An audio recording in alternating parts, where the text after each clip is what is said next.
Hello and welcome to Real Talk with Alicia Farrell. We're here on another great episode, Life in Construction. I'm so excited to bring these two amazing gentlemen to you guys today, two amazing entrepreneurs. We're gathered today to talk with Michael Vantrease and Stanley.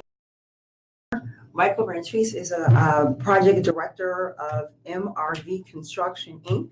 They do residential, industrial, residential, commercial, total home remodeling. Yes. You have 22 years of experience. I understand you're a former soldier, so thank you for your service. And thank you for coming home to us, Marine. Thank you. Also, you're a roofer by trade. Yes, But what's interesting about your business is that you really do a lot within the community. And I'm very excited to talk about some of the things that you have coming up. But before we get into that, we want to talk and introduce Stanley Turner from Stanley Turner Inc. He's a project developer and a finance director. He also specializes in residential acquisitions, project development for commercial financing of all different projects. He has 27 years in the banking industry. That's amazing. He's a certified loan officer as well as an underwriter. He writes and answers RFP bids for the city, the state, and the federal government. So if you're looking for somebody, this is your man. Welcome, gentlemen. Thank you for joining me. I really appreciate you coming on a Saturday afternoon to be on Real Talk with Alicia Farrell. Let's jump into it, guys. Tell me more about MRV Construction, Inc. Okay, well, first of all, we're a second chance program. We give ex-convicts another shot at being constructive in the construction industry. And we do a lot of total home remodeling. We've got several projects going right now, and we're doing pretty good as far as getting the projects out. And that's pretty much it. Describes Michael Vantrease and MRV Construction. So what do you think makes MRV Construction so successful? Well, what makes us successful is that we pride ourselves in customer service. Mm-hmm. Good customer service in any business will keep the business flourishing. Okay. So Stanley, I know that you wear a lot of different hats. And as a consultant, you work for different construction companies. Correct. But you also have that financial arm. Yes. Can you tell us a little bit more about what you do as you pivot between different companies? You have different roles, obviously, but also what makes you successful? Because I know you're highly sought after in the industry. I think what makes me different at this point is I've come to learn and use the 27 years of experience to help small vendors to become bigger, and that's just finding them money to help fund their projects. Because a lot of times working with the contractors, the problem we have in the minority areas is they lack the funding to do the jobs. Okay. So if we can help them with acquisition of additional funds to do so, that gives them the ability to take on more jobs and actually get them done versus starting a job and all of a sudden you run out of money, which is a lot of times a huge problem in the minority industry. Especially, so that's what I'm that conduit to help bridge that gap. And also I like to throw in the educational component. So I think that's huge for us.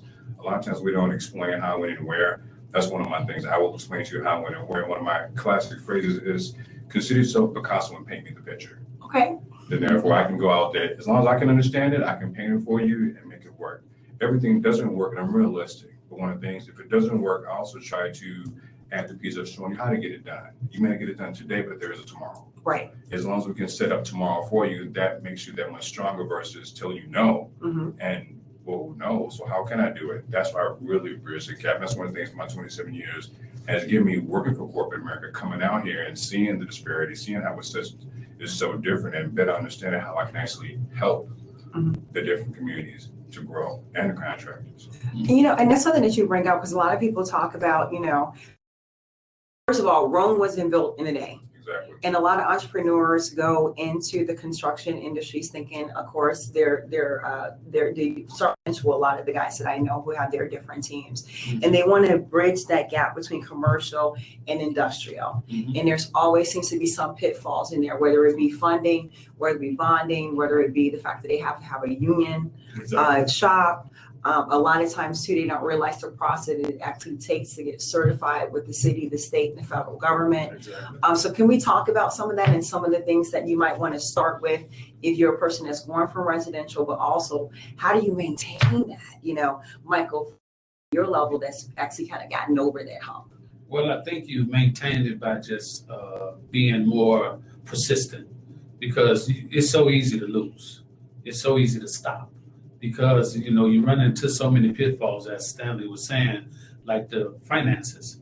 The finances is one of the hardest part of trying to maintain being in the construction industry, because you do need a startup. And once you get the startup, it's pretty much smooth sailing, but you got to have the patience and the agility to continue working at it. And actually, to even add to what Mike said, I think one of the key things is adding different pieces to the puzzle. Like, I love to play chess. So I use the analogy of, I don't mind getting my queen quickly. Reason being, as a spider says to the fly, come into my parlor. If you utilize the pieces around you to help you grow, that helps your success. One of the things that I like about MRV is they actually understand that we have to use different pieces to help us grow. And that's one of the things to try to share with other companies. There are other ways to help you grow, but you have to utilize the pieces around you and be receptive to it too.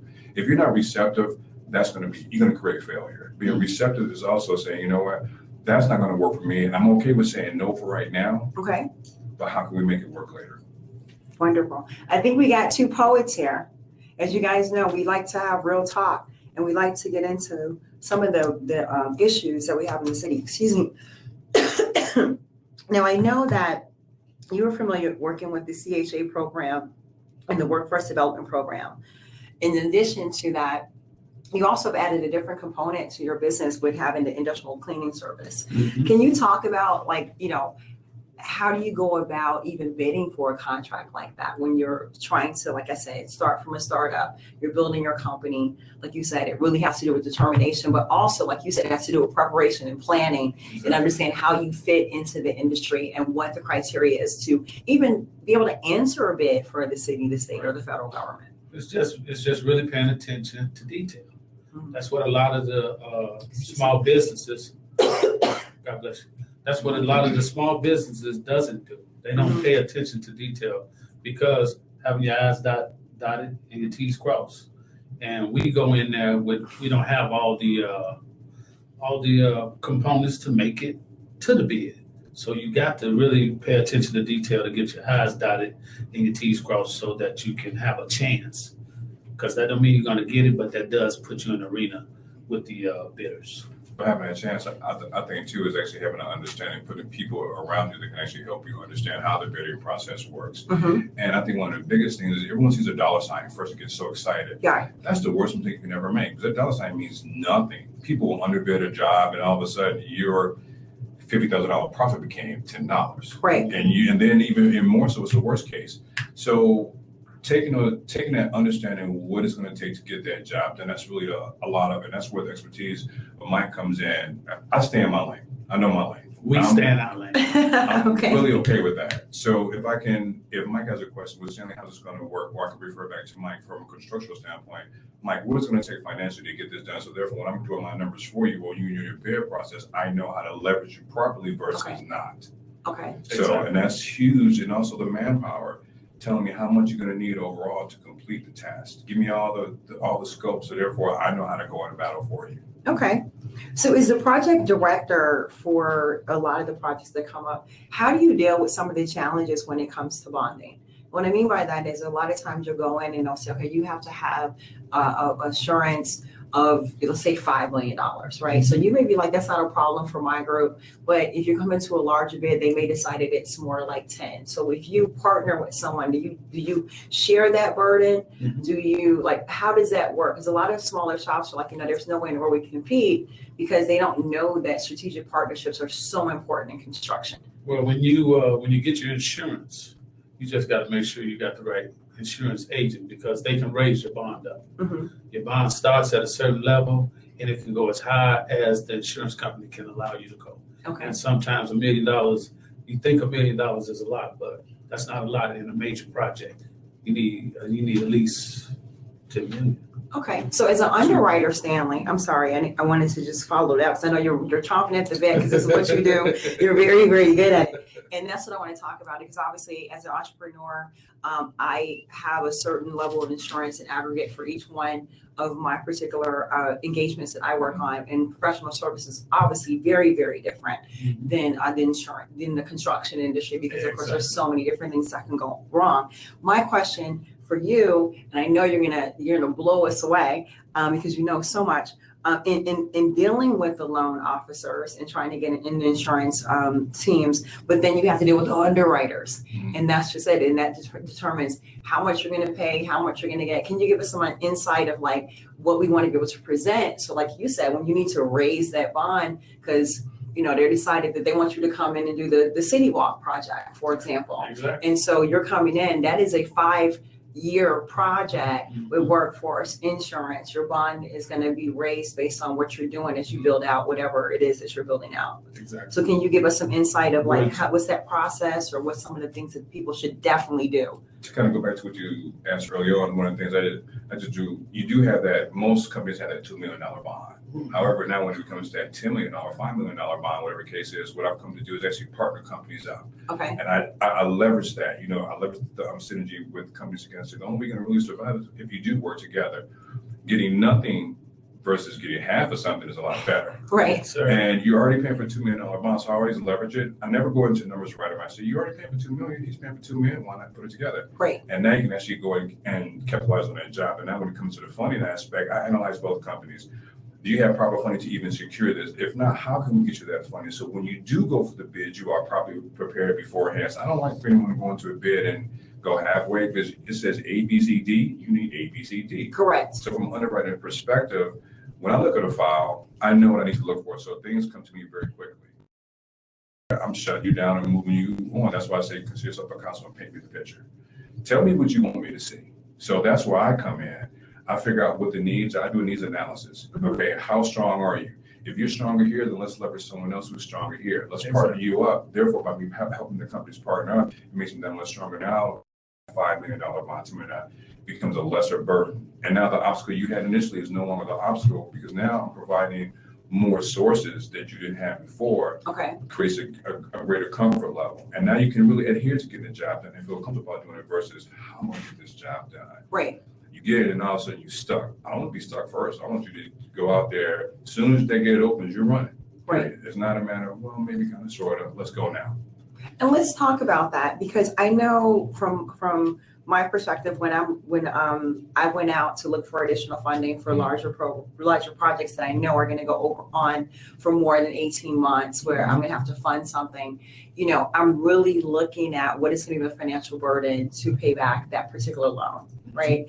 And so the question is that you have a lot of people who back away from really good jobs because they're not really sure how they're going to fund them. And I'll give you an example. I know, for example, with some of our lenders, if you have a signed contract, you can then take that and get funding for that to say that, you know, I will be getting this amount of dollars, but I need this amount of funds in which to pay for that additional bonding or the additional, you know, if it's a service or a product, that additional materials or what have you. So you can pay your supply chain. Exactly. What are some of the fundamental things that people need to understand if they're going into this type of situation? So if you're going in and you're bidding for a CTA, you reach all the criteria, they're interested in bringing you on as a minority-owned business person, you get 6% or 12% of that particular contract. What does that process look like for you as a construction owner, and what does that look like for you as the underwriter or the person that's going to be helping finance that? So Michael, I'm going to have you answer that question first. Well, as the construction owner, one of the main products is to make sure that you can pay for your material. Because a lot of times the guys, they'll give us a percentage down, and you can't even use that percentage to pay for your material. Wow. And then you got to definitely make sure you can pay your employees. Okay. Because without the employees, you're nothing anyway. And when they don't get paid, when they do not receive their funds, you lost already.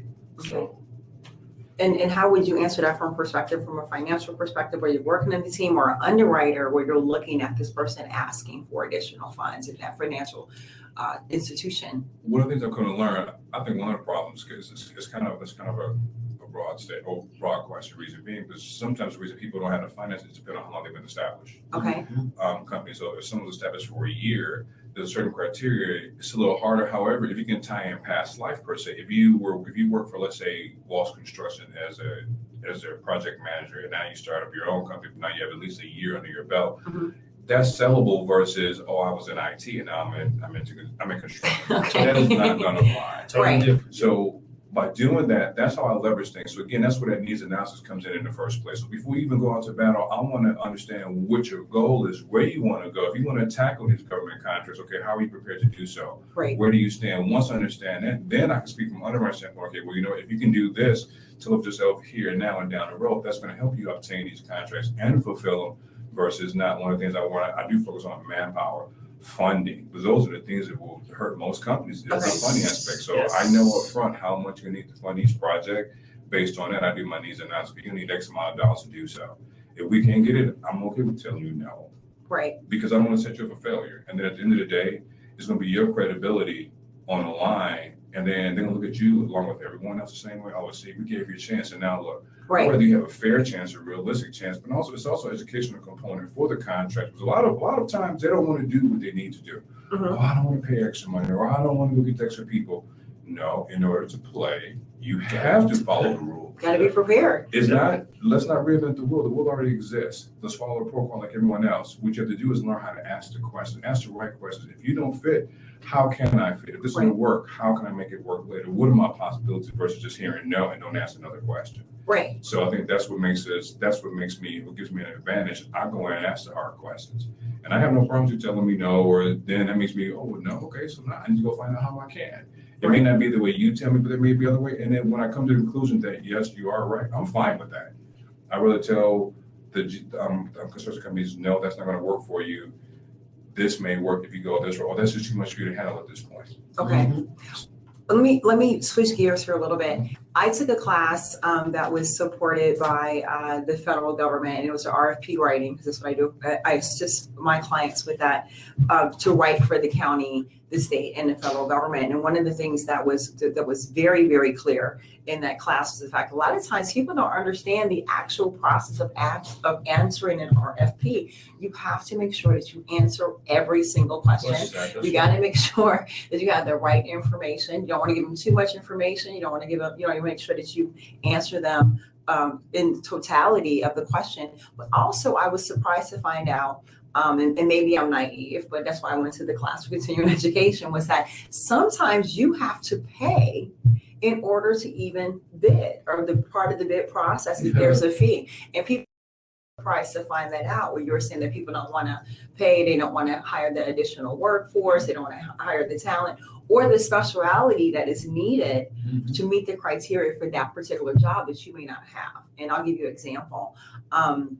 When we were at a bid meeting, and I don't want to talk about the entity, but it's a city municipality that we were supporting to go into the bid meeting, there was a caveat of something that was so specialized to have someone on your team or part of your crew that really had to have 2 years certification within this particular area. They had to be on your team. And on top of that, you had to work in an area that was outside of your site. They had to be on site. They had to have a union cards. They had to have their, I forget what they're called, the I-9 or 81 cards, I forget what it's called, on them at all times. In order to get on the site. In order to be on the site, to get on the site, they were checked every day. Let's talk about that for some people who don't understand the actual RFP process, and the fact, like you were saying, that they really don't understand it's not just getting the bid paperwork and just kind of like turning things in. You really have to have someone on your team, like a Stanley, or be really diligent in understanding that the bids are different, entities are different, and that there's certain rules and regulations you must follow. I guess that's what I was finna comment on, is discipline. Because the one thing that we don't do as a small business is the homework. Because there's plenty of homework, and you got to have a discipline to do the homework. Because these people, I'm not trying to talk nobody out of it, but I want to try to talk you into it. This is real talk. Yeah, You want to know the real deal. you got to be on your game. Yes. You know, because the bottom line is, it's a process that you go through, and they weeding you out. Yes. You are getting weeded out. So Right. there's no other way to say that, but it's a weed out process. If you're not on your game, you out the game.